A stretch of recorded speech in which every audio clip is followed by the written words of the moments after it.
Mi nombre es Colin Dancero. Soy la vicepresidenta de Descubrimientos Emergentes en el programa de operaciones de terapia génica en el Hospital Infantil de Boston. Y hoy voy a hablarles sobre las perspectivas de enfermería en la terapia génica. Voy a comenzar haciendo una pequeña introducción sobre qué es la terapia génica. Entonces, la terapia génica es la introducción de una copia nueva o modificada de un gen. Podría ser el encendido o apagado de genes para evitar o mejorar los síntomas de una enfermedad. Podría ser la sustitución de una secuencia de un gen que causa enfermedad por una copia saludable de esa secuencia. Y a diferencia de la medicación tradicional, en realidad trabaja sobre el problema genético subyacente o la causa raíz, del defecto y no solo sobre los síntomas. Hay varios tipos de terapia génica. Y entonces una de las partes muy básicas es que hay terapia génica de línea germinal. Y la terapia génica de línea germinal sería por agregar o sustraer material genético que podría en el óvulo o la célula espermática, lo cual podría ser heredado o transmitido a la descendencia. Y posteriormente, cualquier modificación que hicieras al óvulo o a la célula espermática estaría presente en cualquier descendencia que proviniera de esa célula óvulo espermática. La terapia génica somática, que es de lo que vamos a hablar hoy, sería cualquier cambio realizado en el gen o el genoma que solo afectaría a la persona a quien estamos modificando sus células o su cuerpo. Así que esos no pueden ser transmitidos a la descendencia. Entonces, ya sabes, en enfermedades genéticas, si hiciéramos terapia génica en el paciente, si ese paciente tuviera descendencia, la descendencia podría muy bien seguir llevando la predisposición genética o el código genético para esa enfermedad. Así que esa es una distinción importante. Y luego hay dos subtipos de terapia génica. Uno es in vivo, y en la terapia génica in vivo el gen se transfiere directamente al paciente, y a las células del paciente, mientras esas células aún están en el cuerpo. Y luego ex vivo, que es de lo que vamos a hablar hoy. Ex vivo es cuando la manipulación genética se realiza fuera del cuerpo. Así que tomaríamos las células del paciente, ya sea que sean células madre hematopoyéticas, células CD34 o células T para CAR-T, esas se extraen del cuerpo y luego se fabrican, o se manipulan genéticamente en un laboratorio y luego se transfieren de nuevo al paciente. Así que dentro del espacio de la terapia génica ex vivo o las modalidades, ahora hay varios tipos de modalidades génicas. La primera es la transferencia de genes o la adición de genes. El silenciamiento de genes es otra. Y luego, tipos más precisos y más refinados de terapia génica ex vivo se han convertido en la edición de genes y la edición de bases. En orden de la lista está el grado de especificidad con la modificación genética real. La transferencia de genes o la adición de genes fue uno de los primeros tipos de terapia génica ex vivo, y esa adición de genes se utiliza para tratar condiciones causadas por una variación en un solo gen o monogenético. Así que esta es una terapia de una sola vez e implica la inserción de una copia funcional de un gen faltante o defectuoso en el núcleo celular utilizando un vector viral o un vector genéticamente modificado no viral como vehículo de entrega. El objetivo de esta terapia es que el nuevo gen produzca una proteína que antes estaba ausente o se expresaba de manera inadecuada. El silenciamiento de genes se transfiere a través de un vector viral para causar un silenciamiento génico post-transcripcional. Inactiva el ARN mensajero específico para prevenir la expresión de un gen. El ARNM de un gen particular que normalmente se expresaría o activaría en realidad es suprimido, reducido o desactivado. Cuando el ARNM es reducido, ya no puede crear una proteína activa al mismo nivel que antes. El silenciamiento de genes se ha convertido en un método comúnmente utilizado en ciertas condiciones monogenéticas, y el que se ha utilizado más comúnmente últimamente es la enfermedad de células falciformes. La edición de genes, como dije, es un tipo de modificación genética más precisa. La edición de genes es una tecnología precisa, utilizada para añadir, eliminar o alterar secciones específicas del ADN, Utiliza la tecnología CRISPR para encontrar dónde está la secuencia defectuosa y una proteasa Cas9 para hacer cortes en el ADN en el lugar específico donde está fallando.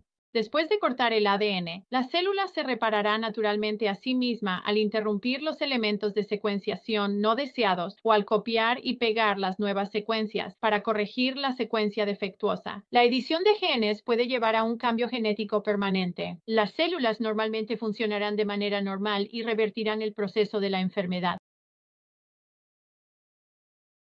La edición de bases, nuevamente, más refinada, apunta a una mutación puntual y crea un cambio preciso en el código genético. Estos cambios pueden silenciar un gen causante de enfermedades o ayudar a activar un gen específico. Los editores de bases no cortan la doble hebra de ADN como en la edición, sino que entregan una enzima adicional a una secuencia deseada para cambiar la base en una hebra. Finalmente, las proteínas de reparación celular reconocen el cambio de base y lo convierten en una mutación permanente. Luego, las células pueden asumir una nueva función normalmente y las condiciones causadas por una mutación específica potencialmente podrían ser curadas. Para introducir el gen en las células y la adición o transferencia de genes, necesitamos usar un vector. Y un vector es un vehículo que transporta el gen al núcleo de la célula. Usamos virus porque, como la gente puede apreciar, los virus tienen una gran virulencia y una gran capacidad para permear la membrana celular y realmente entrar en el núcleo de la célula. Los virus que usamos podrían ser el VIH, un virus adenoasociado, vectores lentivirales o vectores retrovirales gamma. Aprovechamos la capacidad de permear en el núcleo de la célula, pero lo que se hace es que las células los virus son modificados para eliminar la infectividad o las partículas infecciosas replicantes. Así que aprovechamos una especie de motor, si se quiere, pero lo modificamos de manera que no pueda replicarse y no sea infeccioso. Las tecnologías de edición basadas en genes utilizan una tecnología CRISPR-Cas9, y el CRISPR es una cadena de ARN guía que encuentra estructuras específicas de ADN, cadenas que necesitan ser editadas. El Cas9 es una proteína que es una enzima nucleasa que tiene la capacidad de romper el ADN una vez que ha sido localizado por el CRISPR en la ubicación. Todas estas tecnologías ex vivo tienen el mismo material de partida, y el material de partida es una fuente celular que son las células madre hematopoyéticas o las células CD34. En el caso de una célula CAR-T, la diferenciación sería, estaríamos recolectando linfocitos. Para la terapia génica ex vivo recolectando HSCs. Usaríamos dos agentes para movilizar las HSCs hacia la periferia. El primer fármaco es GCSF o factor estimulante de colonias de granulocitos, o prolixóforo. Ambos agentes se administran y realmente movilizan las células madre desde el nicho de la médula ósea hacia la periferia, para que luego puedan ser recolectadas mediante leucaféresis. La leucaféresis es el mecanismo preferido para recolectar células madre para la terapia génica. Si hay alguna contraindicación para la leucaféresis, y una de las razones por las que quizás no se podría realizar leucaféresis en un paciente sería el tamaño. Así que, en lactantes pequeños de menos de 5 kilogramos, puede que no sea factible realizar leucaféresis. En ese caso podemos hacer una aspiración de médula ósea. Y en la médula ósea ciertamente podemos recolectar células madre a través de una aspiración de médula ósea. Y además de recolectar células madre, para la manipulación genética, también haremos una recolección de respaldo, o una recolección separada de células madre que se almacenarán a un lado o en el congelador y estarán sin manipular. Y explicaré por qué usaríamos esas en el futuro. La manipulación genética, si se quiere, o la transducción. De todos los procesos que describí como terapia génica ex vivo, modalidades de tratamiento. Todos comienzan de la misma manera. Así que el producto de aféresis recolectado o la médula ósea, si ese es el caso, se purifican en el laboratorio. Y así ellos. Todo el resto, tal vez desechos celulares o material celular. o se elimina y se aíslan las células CD34.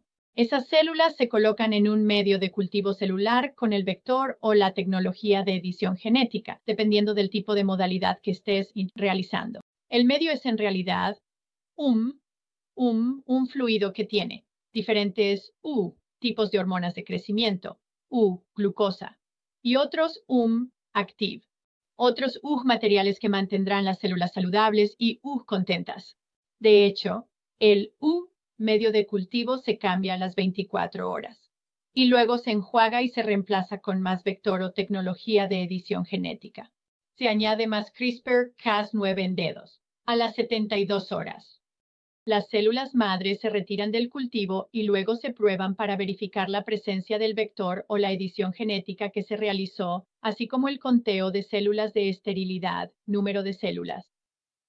Este es un esquema de cómo se ve ese proceso. Entonces, como pueden ver en el número 1, las células se recolectan de la sangre o de la médula ósea. Las células objetivo del paciente se aíslan, como las células CD34. La terapia génica se empaqueta en un vector de entrega como un virus modificado. Esto sería para la transferencia de genes, adición de genes. Podría suplementar. Si estuvieras usando una edición genética, usarías el CRISPR-Cas9, y el CRISPR y el Cas9. Luego el vector se introduce en las células. Las células absorben ese vector, como pueden ver en el número 5. Está presente en el centro. Y luego esas células modificadas genéticamente se devuelven al paciente, quien puede requerir un acondicionamiento específico. Y llegaremos a eso en un momento. La preparación del paciente es que, como dije, recolectamos una reserva de células madre para almacenarlas sin manipulación, o sin manipulación genética. Es decir, en caso de que algo salga mal durante el proceso, ya sea que el paciente no injerta, las células modificadas genéticamente no logran integrarse en el paciente, tenemos un paciente, tenemos la capacidad de rescatar a ese paciente si se quiere con una reserva. Entonces, el paciente se somete al estándar de cuidado pretrasplante, una evaluación de trasplante de médula ósea según el estándar institucional admitido al servicio de trasplante de médula ósea, y luego el paciente recibe un acondicionamiento mieloablativo que hace espacio en la médula ósea para eliminar cualquier célula madre existente que quede y hacer espacio para las nuevas células manipuladas genéticamente. El acondicionamiento mieloablativo de elección generalmente es busulfán como el agente preferido y, algunos dependiendo de la condición. También se puede añadir fludarabina. Para las células CAR-T, utilizan una quimioterapia linfodepletora, y eso es, en realidad, Cytoxan y fludarabina. La infusión del producto de terapia génica se administra por vía intravenosa a través de una línea central. Sigue la misma política y procedimiento institucional que su transfusión de sangre, con una premedicación, monitoreo y documentación. Su técnica de administración es específica del protocolo y/o del producto. Así que, como muchos de estos productos de terapia génica ex vivo ahora son EMA o FDA aprobado, en realidad están fuera de protocolo. Pero su protocolo o la etiqueta de su producto dictará cómo se puede administrar. Pero generalmente se administra ya sea por goteo intravenoso, empuje intravenoso o a través de una bomba de infusión volumétrica. Lo único constante es que no se utiliza filtro en ninguno de estos productos. Y también se administra, su intención es curativa, por lo que se administra como una infusión única. Así que el producto se infunde, se administra como una infusión única. Nota clave, producto autólogo, células CD34. Provienen del paciente, por lo que es poco probable que desencadene una reacción a la infusión porque es un producto autólogo. Voy a usar un ejemplo, como hicimos, de terapia génica ex vivo. Así que voy a delinear los pasos y pasos de justificación y funciona la terapia génica en la enfermedad de células falciformes. Terapia génica, células falciformes. Este resulta ser un paciente que tratamos en Boston Children's, los primeros tratados con terapia génica para células falciformes. pero recordando los pasos sobre por qué usarías terapia génica ex vivo. La enfermedad de células falciformes es una gran indicación. Es una lesión de un solo gen, así que es monogenético. BC11A es el gen responsable de producir la hemoglobina S o hemoglobina falciforme adulta. En el útero producimos hemoglobina F. Y luego, después del nacimiento, alrededor de los 6 meses de edad, internamente haces un cambio y la hemoglobina fetal se apaga y la hemoglobina S comienza. La hemoglobina F no se deforma. Está bien documentado que los pacientes con células falciformes que tienen una mayor hemoglobina F tienen síntomas menos severos de células falciformes. Entonces, la hipótesis de que si apagas BC11A, que causa la hemoglobina S, entonces tu cuerpo continuaría produciendo F y por lo tanto no tendrías una anemia falciforme tan severa. Así que en este ensayo de terapia génica y otros productos de terapia génica subsecuentes están utilizando la misma hipótesis o la misma ciencia que BC11, el agente causante de la hemoglobina S, si lo apagas o lo silencias, producirías F y F no se deformaría. La terapia génica para la anemia falciforme inserta un gen que reduce o apaga la inducción de BC11A, teniendo así hemoglobina F persistente. Entonces, usando este tipo de diagrama, recordando, la enfermedad de células falciformes redujo el gen BC11A y el lentivirus. Así que juntamos esos dos en cultivo, como hacemos una vez que recolectamos las células CD34, el cultivo celular está arriba. Después de que las células salen del cultivo, esas células ahora tienen un producto genéticamente modificado, que cuando se infunde, instruirá al cuerpo para reducir el BC11A y continuar apagando la hemoglobina falciforme y volver a activar la hemoglobina. Entonces, las células madre darán lugar, una vez injertadas, a glóbulos rojos que producen F y no S. Y la F circula y se multiplica sin falciformarse, lo que provoca la eliminación de la anemia y las crisis vasoclusivas, que son crisis de dolor. Esta es solo una imagen de cómo se ve el CBC y el frotis de ese paciente. Puedes ver en el PRIGITI, puedes ver esos pequeños, no frotis, así que esos pequeños, casi parecen una pequeña línea, pero un poco no sé cómo llamarlos mejor, pero puedes ver, no se ven como las esferas corrientes. 6 meses después de la terapia génica, si miras, no ves ninguno de ellos. Así que esas eran las células falciformes y ahora han desaparecido. Este fue un paciente que tras terapia génica no tuvo más crisis vasooclusivas, ni más síndrome torácico agudo, ni eventos neurológicos, anemia muy leve, menos descomposición de glóbulos rojos y sin necesidad de transfusión post-agudización. Esta es otra ilustración de los pasos, sin embargo, que se necesitan para obtener la terapia génica ex vivo. Y como puedes ver, en realidad es un proceso bastante complejo para los pacientes, con 11 pasos involucrados. Así es como lo hacemos en Boston Children's, pero creo que esto probablemente representa los pasos que todos tienen que seguir. Pero si también miras debajo, entre paréntesis, puedes ver que no solo son 11 pasos, sino que en total esto puede llevar hasta un año desde el momento en que el paciente ha sido identificado para el tratamiento y consulta.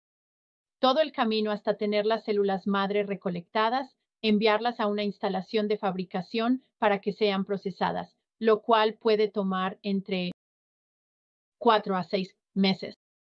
Y luego recibirlas de vuelta, implantarlas.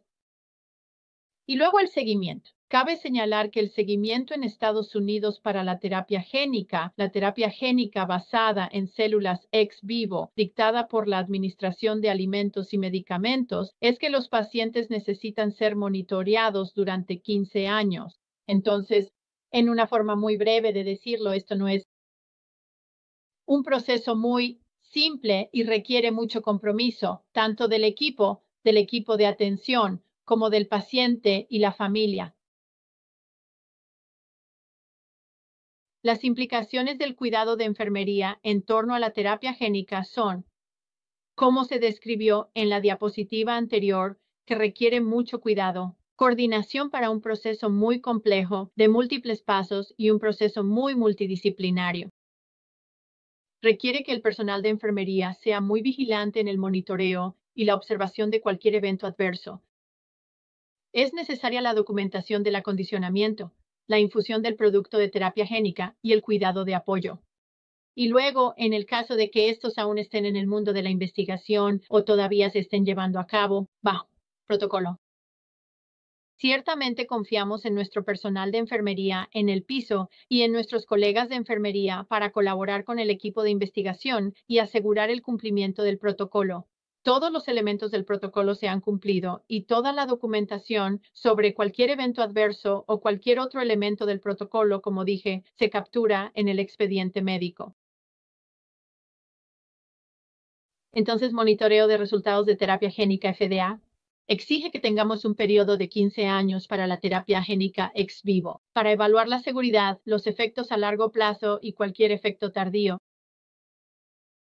Las pruebas de laboratorio que realizamos son para verificar la presencia del vector en las células. Entonces, una vez que el chi-producto ha sido, las células han sido modificadas genéticamente, deberías poder ver, ya sea la presencia de ese vector que transportó el gen al núcleo de la célula, o deberías poder ver evidencia de edición o modificación genética a través de indels. Observamos la recuperación de las células inmunitarias de los pacientes porque utilizamos un acondicionamiento mieloablativo, así que queremos asegurarnos de que su sistema inmunológico se reconstituya. Podemos observar la expresión de proteínas y luego la respuesta inmune celular. Los pacientes tendrán visitas frecuentes e informes de monitoreo para cualquier evento adverso, en sea anormalidades de laboratorio o cualquier efecto no anticipado. Solo reconociendo que aunque estos productos están aprobados por la FDA, aprobados por la EMA, todos ellos todavía son bastante jóvenes y bastante nuevos. Y han sido aprobados en un camino regulatorio acelerado. Así que no hay mucha historia. Quizás menos de 10 años. Por lo tanto, podría haber efectos adversos, efectos desconocidos de los que aún no sabemos. Y por eso los monitoreamos tan de cerca. Y luego observaciones clínicas e informes de los padres sobre cualquier cambio en los síntomas. O, ya sabes, observar las frecuencias de eventos vaso-oclusivos, ingresos al hospital, necesidad de transfusiones en la población con anemia falciforme, serían datos importantes para entender la eficacia y los resultados de recibir la terapia. Y ahora expliqué todas las cosas que son realmente curativas y muy emocionantes al respecto, pero hay cosas que nos preocupan que podrían salir mal. Una es la mutagénesis por inserción. Entonces, cuando insertamos el nuevo gen con el vector el, en el núcleo, no puedes colocarlo exactamente en el genoma donde lo deseas. Así que podría insertarse en algún lugar del genoma de ese paciente que podría estar adyacente a oncogenes o cosas que podrían ser perjudiciales para la salud del paciente. Así que podría activarse llevando a malignidades. Las acciones preventivas que el campo ha realizado en torno a esto son nuevas. Los diseños de vectores han sido rediseñados para reducir la probabilidad de activar oncogenes al disminuir la intensidad con la que el vector infecta las células. Entonces, como dije, hemos aprovechado el vector o los virus para que permeen esa célula y entren en la membrana celular y así en el núcleo. Una de las formas en que eso se hacía en el pasado era usando un potenciador o promotor para impulsarlo más rápido y con más fuerza y un poco más agresivo. Algo de eso se ha reducido un poco para que el vector aún infecte la célula, pero no con la misma intensidad, pero todavía tiene la misma eficacia. Otro problema potencial es, como dije, que las células madre podrían no absorber el vector o fallar en la edición, lo que llevaría a ninguna transducción. Probamos cualquier producto antes de la infusión para verificar la presencia del vector. Y, es otra no, medida de seguridad. Para verificar es que nunca traemos a un paciente para comenzar el acondicionamiento hasta que hayamos confirmado con el fabricante y/o el laboratorio que ese producto celular que ha sido modificado genéticamente cumple con todos los requisitos de liberación. Criterios. Todas las especificaciones de liberación, incluida la presencia del vector, porque no queremos estar en una situación en la que hayamos acondicionado a alguien con busulfán o fludarabina, dejándolos inmunocomprometidos y no tenemos algo para devolverles. En el caso de que eso suceda, por otras razones que el producto podría ir al paciente pero no injertó en algún paciente por cualquier razón y el paciente fue acondicionado, tenemos ese injerto de respaldo del producto celular que no está manipulado, el cual se almacena en el congelador y quedaríamos para rescatar al paciente, pero recordando que no hubo manipulación genética. Así que la intención de tener una terapia curativa no se cumplió. Y luego en la edición genética, muy parecido a la oncogénesis insercional, donde el gen se insertaría o el vector en el gen se inserta en el genoma en un lugar que podría ser peligroso. La edición genética también puede tener ese efecto. Podría editar por células adyacentes a donde estás editando. Ahora eso se vuelve un poco menos problemático a medida que te adentras en más especificidad, como dije, con un grado creciente de especificidad con la edición de bases y la edición primaria. Eso parece mejorar eso, pero sigue siendo un área potencialmente problemática.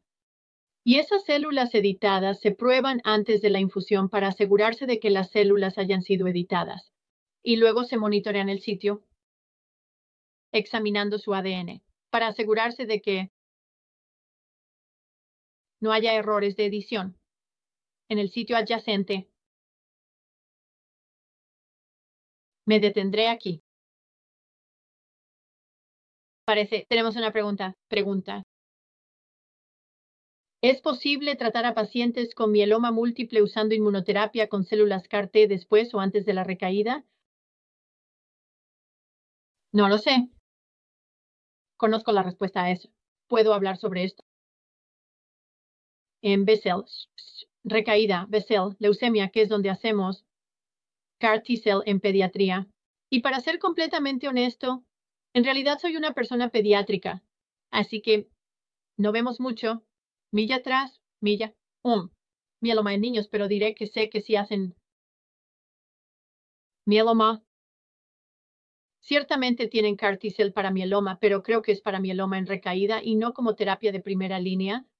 Podría haber muy bien ensayos clínicos para la terapia de primera línea.